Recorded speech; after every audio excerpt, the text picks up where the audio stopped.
Informasi bagi suasana di Kota Sorong yang kali ini kembali mencekam pemirsa saat keluarga korban penusukan yang tidak terima melakukan kericuhan di tengah kota.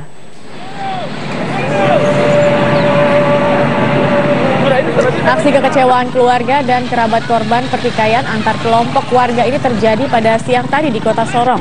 Kerusuhan terjadi saat keluarga korban mengarak jenazah.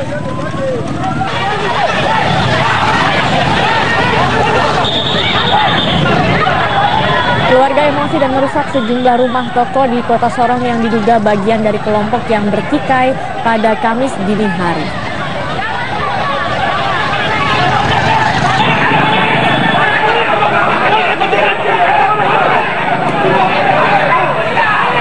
Sebelumnya pertikaian antar kelompok warga terjadi di Jalan Ahmad Yani, Kompleks Yohan, Kelademak 3 Sorong pada Kamis dini hari. Bentrokan dipicu tewasnya seorang pelajar berusia 18 tahun bernama Herman Semunya. Korban tewas setelah ditikam orang tidak dikenal dan keluarga korban yang tidak terima menyerang rumah kepala suku karena menduga pelaku merupakan salah seorang warganya. Polisi yang berusaha mengamankan situasi justru diserang massa dengan batu dan botol. Massa yang marah juga membakar sejumlah gerobak yang berada di pinggir jalan, dan untuk menghalau massa, polisi terpaksa menembakkan gas air mata serta melepaskan tembakan peringatan ke udara. Kami peringatkan, membuang titik Kelademak sampai Anas, Lampu Ramayana, dan jika atau yang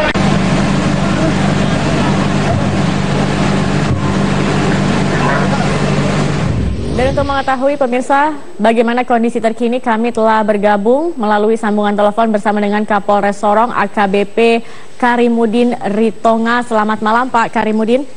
Selamat malam Bu Jeki. Iya baik, saya pertama-tama ingin tahu bagaimana kondisi saat ini di sana Pak. Alhamdulillah aman, dan dari awal sampai dengan sekarang termasuk kondisi aman. Sudah kembali aman. Anda bisa ceritakan kembali mungkin kronologisnya tadi seperti apa sehingga timbul kericuhan di sana?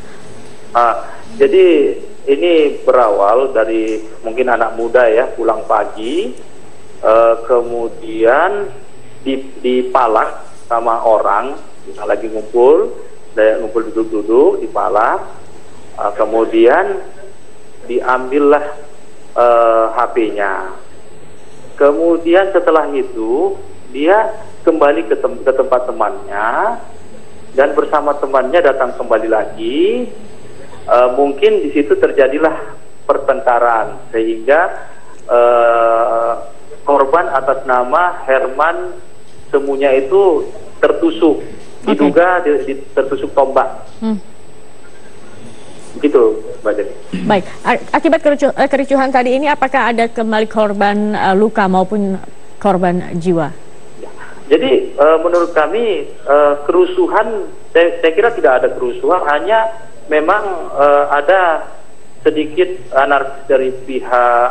Jadi begini Mbak, ini ketepatan korban adalah dari masyarakat Maiprat, Ayamaru. Jadi mungkin mereka merasa kurang puas, akhirnya mereka membuat aksi sendiri, membakar ban di daerah Jalan Benur namanya, daerah yang memang kompleks mereka lah, banyak di sana mereka. Kemudian kita melakukan himbauan, namun tidak dihiraukan. Ya Bu, ya Mbak Jeki. Iya. Halo? Iya silakan. Baik. Jadi ketika itu kita menghimbau dan mereka melakukan pelemparan kepada kita, sehingga kita menembakkan gas air mata kepada mereka. Setelah menembakkan baru mulai mereka tidak melempar kita, dan akhirnya kita tetap standby di sana dan sampai mereka membubarkan diri. Dan ini malam hari setelah Baik. apa namanya? Ya, Iya. Baik Pak Karimudin Ritongka, kami sudah menangkap poinnya. Yang pasti kondisi saat ini sudah kembali kondusif dan kami harapkan juga tidak terjadi lagi peristiwa serupa di sana. Terima kasih. Geledah rumah Jessica Wongso pada Rabu kemarin. Titik terang dari kasus ini semakin terlihat dengan bertambahnya alat bukti untuk mencari motif pembunuhan dari tersangka. Setelah menggeledah kediaman Jessica, polisi mendapatkan alat bukti tambahan untuk memperkuat penyidikan. Penyidik juga terus meminta keterangan dari keluarga dan teman Mirna, saksi ahli dan juga bekerjasama dengan kepolisian Australia untuk menelusuri latar belakang korban serta tersangka. Sejak ditetapkan sebagai tersangka, Jessica telah menjalani 3 kali pemeriksaan, termasuk pemeriksaan psikologis. Polisi masih terus mencari motif pembunuhan yang dilakukan oleh Jessica Kumala Wongso. Dari kemarin sampai hari ini penyidik terus maju, begitu ya. Proses penguatan alat buktinya terus menguat. Nah, ada beberapa yang kami sita. Artinya penyidik menganggap bahwa benda-benda yang disita itu untuk memperkuat alat bukti dalam proses penyidikan ini. Ada yang menulis sudah ada A, B dan C. Saya nggak bisa sebutkan apa, gitu ya. Karena nanti ini kita akan beradu strategi. Dan kita beralih ke informasi mantan Gubernur Banten, Ratu Atut Khosia berulah di lapas wanita kelas 2A Tangerang. Ratu Atut dikenai sanksi oleh petugas lapas karena kedapatan membawa ponsel selama mendekam di buwi. Dari hasil razia yang dilakukan oleh Polres Tangerang ke dalam lapas 2 Tangerang, petugas menemukan puluhan ponsel, di antaranya milik terpidana suap Pilkada Banten, Ratu Atut Khosia. Menteri Hukum dan HAM Yasona Lauli menyatakan tidak dibenarkan penggunaan HP oleh narapidana di dalam lapas. Terlebih sudah ada ketentuan yang mengatur ketat tentang pelarangan sejumlah fasilitas termasuk handphone ke dalam sel tahanan. Menkumham menduga ada permainan dari petugas lapas atas kepemilikan ponsel milik Ratu Atut Khosia. Nah, kalau ada masuk handphone di Atut berarti ada yang nggak benar. Pengamanannya, petugas pengamannya, nanti siapa itu kita lihat ya. Kita beralih ke informasi Badan Legislasi DPR akan menggelar rapat koordinasi dengan KPK hari ini. Dalam pertemuan ini akan dibahas sejumlah isu terkait kewenangan dan langkah revisi Undang-Undang KPK. Kita bergabung bersama rekan kami Putri Lukman langsung dari gedung DPR di Jakarta. Putri, tepatnya pada pukul berapa rapat legislasi Badan Legislasi dan KPK akan digelar? Ya Robert, rapat bersama Badan Legislasi DPR RI dengan Komisioner KPK akan dimulai pada pukul 13 siang ini, yang namun dari informasi yang diterima oleh Wakil Ketua Badan Legislasi Firman Subagio mengatakan bahwa rapat siang ini akan dihadiri Sekjen dan juga Deputi dari KPK yang juga disayangkan oleh Badan Legislasi karena memang ini adalah poin penting antara DPR dan juga KPK untuk membahas bagaimana kelanjutan dari 4 poin yang masuk dalam Undang-Undang Nomor 30 Tahun 2002 tentang Komisi Pemberantasan Korupsi.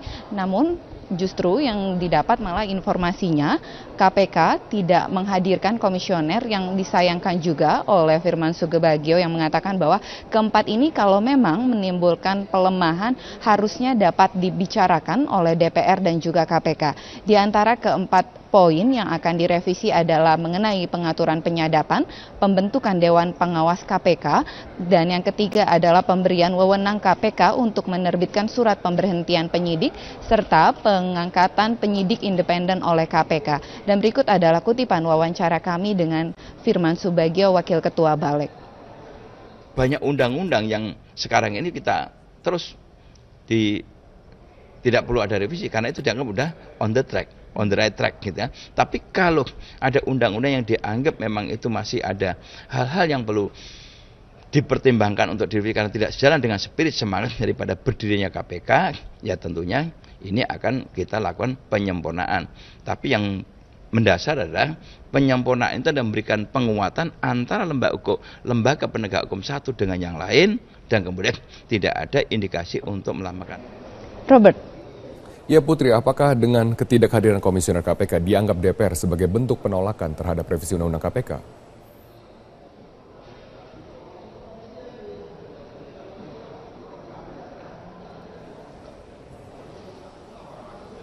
Putri, apakah dengan ketidakhadiran komisioner dianggap sebagai bentuk penolakan terhadap revisi Undang-Undang KPK? Atau dugaan ketidakhadiran dari komisioner KPK yang diwakilkan oleh Sekjen dan Deputi ini juga disayangkan oleh DPR. Namun di berbagai media memang KPK mengatakan bahwa 90% 4 poin yang akan direvisi akan melemahkan kinerja KPK.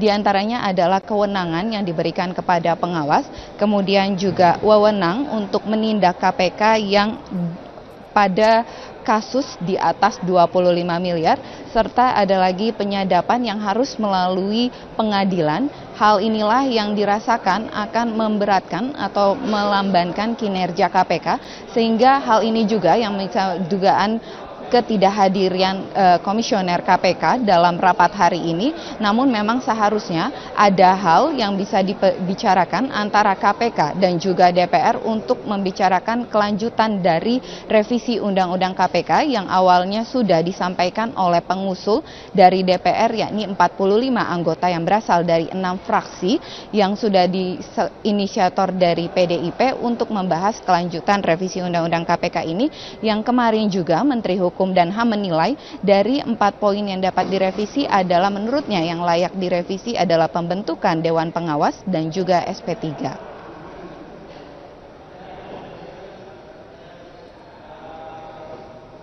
Baik, terima kasih Putri Lukman atas informasinya langsung dari Gedung DPR di Jakarta. Revisi Undang-Undang KPK menjadi salah satu bahasan utama di Badan Legislasi Nasional DPR. Meski dengan tegas KPK telah menolak revisi undang-undang tersebut, namun kini pertaruhan Badan Anti Rasuah berada di tangan DPR.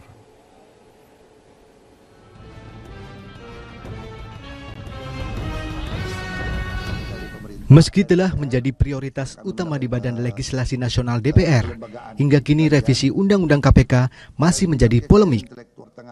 Terlebih, DPR terkesan memberikan keistimewaan khusus atas usulan revisi Undang-Undang KPK tersebut. Terbukti begitu cepatnya draft revisi Undang-Undang KPK masuk di meja Badan Legislasi di DPR.